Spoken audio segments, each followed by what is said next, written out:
personally, I've been really excited to do a r/Talesfromtechsupport video for a while now because I reconnected with one of my friends, Wolf, who's been working tech support for the better half of the century. He's been working tech support for most of the 2000s, and there's been a ton of technological advancements since then. See you later, love. And so he said, you know, the epidemic of simply turning it off and turning it back on is a art lost to a lot of people. He said literally you will have arguments and fights and be on the phone for hours with some people just to get them to do simple troubleshooting on their own through the phone. So hopefully this story is a really good one. R/ normally has some really good fucking stories, so let's get into it, man. Play. Welcome to r/Tales from Tech Support, where a lady claims to be an expert in computering. Our first Reddit post is from... I just ate that piece of toast right now. I'm so sorry. Breakfast time with Chavez, I suppose. Alright, here we go. Double O-Techs. I work as an executive support technician for a large company. I have a team of 8 people under me, and we support high-ranking executives and their administrative assistants. Because of the nature of our work, we have the ability to, quote, get things done that the standard help desk cannot. We can force upgrades that would otherwise be denied, get things expedited, skip the normal procedures, and talk directly with the people who fix the issues. That sounds like an extremely efficient way to do tech support, by the way. Because even if, you know, people talk about like, you know, updates that cause issues, things like that, there are things that need to be fixed like right now. So it seems extremely necessary that you would have a branch that is able to, you know, just bypass all that bullshit. While we are executive support, there are still levels. When the CEO is in town, one of us is camped outside of wherever he might be in case there is any sort of issue. For lower people, we make sure things get done as quickly as possible, but it's not a drop everything situation. As we prep for the releases of the new iPhones, we brace for the flood of, I need this, that inevitably happens. His fucking voice, I need this. We slot in orders immediately for the top of the pyramid guys and then work our way down, replacing or sometimes having to tell them that they have to wait because the device they have is too new to warrant replacing. So on Monday, the executive assistant of a lower end executive put in a request to get both herself and the executive a new 250 gig iPhone. Got it. I get it. I see what's happening now. The executive was put on the approval list with a wait, but the executive assistant was denied. She had just been issued an iPhone 7 a few months ago, and she began to raise heck about, I have to support him, so I need to have the exact same phone, etc., etc. Still denied. On Tuesday, I get a ticket from the executive assistant. Phone will not turn on. Require replacement with attached ticket for iPhone 10 request. He's like, I send one of my drones out to investigate, and I immediately get a text saying I have to get out there. I get out there, and the phone is wet. Not just wet, but dripping wet. Like just pulled out of a glass of water wet with a screen that could only be called heavily cracked. Damn. He's like, how about that shit? Not gonna get a new phone, my shit. I broke my shit. The executive assistant states, I was just using it and it fell into my water bottle. So fell into your water bottle? We take the phone back to our area and I called my manager over and we explain it.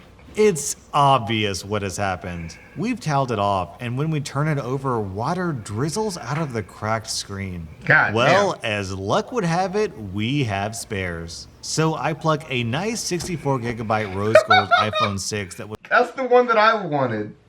The iPhone 6S.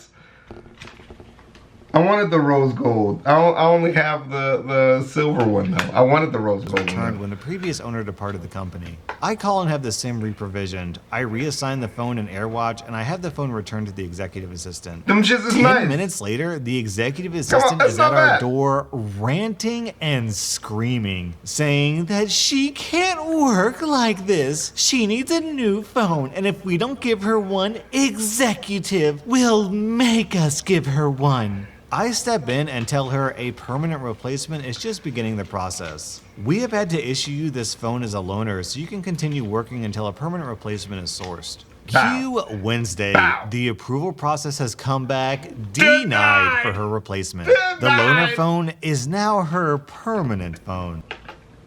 You just destroyed your better phone now. This info is relayed to the executive assistant, who is fuming. Oh my Lots God. of executive will hear about this. Oh and my statement God. said, I can't believe this is happening to me. How will I work?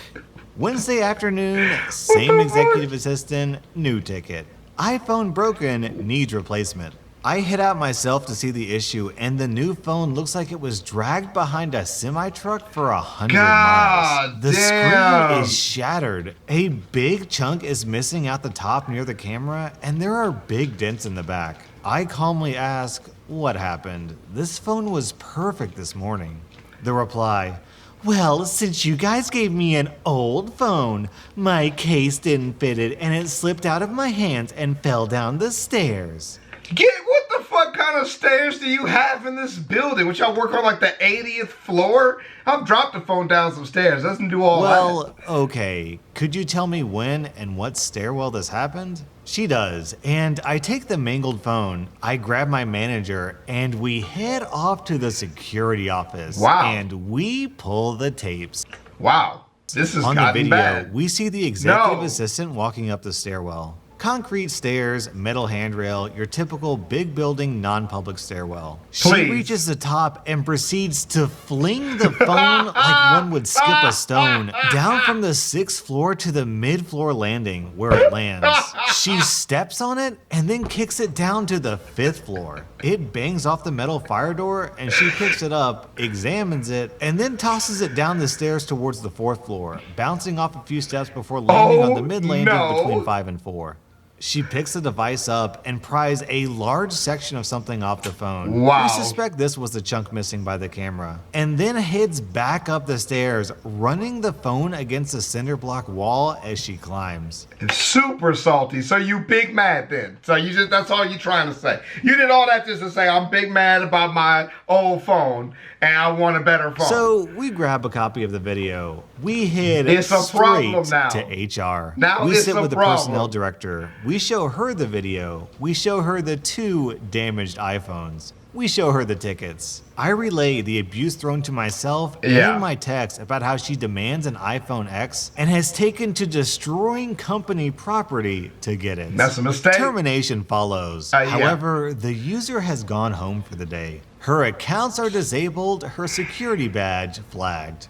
7:30 a.m. today. The executive assistant attempts to get into the building and her badge doesn't work. She has to walk to the security office. The security officer takes the badge and walks her to HR. Oh, that's smart. Just have her show up like work, you know, every normal day. Make sure you get all your shit back. 8 a.m. That's smart. The security officer and 2 members of HR are escorting the executive assistant out of the building. She's alternating between yelling and crying, demanding that executive be called and that she's being framed.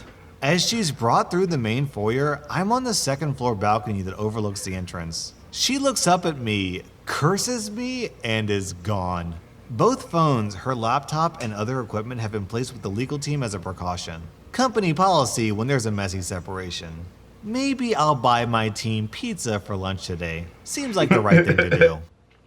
Oh, that's pretty fucking good, dude. All right, we're going to actually end the video here because I forgot to plug in the camera after skipping shot videos yesterday with Dr. Girlfriend. So this will be the end of this. But thank you guys for rolling through. Like I said, I know some people who've worked tech support for a while, and so I would love to fucking follow up on some of these stories with them if I get a chance. But you know, I've had iPhones, you know, since senior year of high school. But you know, I don't like keeping up with the most recent iPhones. I just think they cost too much and they're just getting more expensive to do the same things. And I'm about to do the same shit with my phone. I'm not about to do nothing different. So that to me has never been a big issue. But I know for a lot of people, especially when it's new shit, You know, it's fun to have the newest stuff. I definitely like having the newest like computers and, you know, PlayStations and Xboxes and shit. So it's not like I can't relate to that. Just with phones in particular, I just don't have that kind of connection with, just because the price never matches the specs, you know. But I'm a tech guy. Like if the specs match, I'm about to buy that shit. I don't, you know, it's nice to have. But I'll holler at you guys in the next one, dudes. Peace.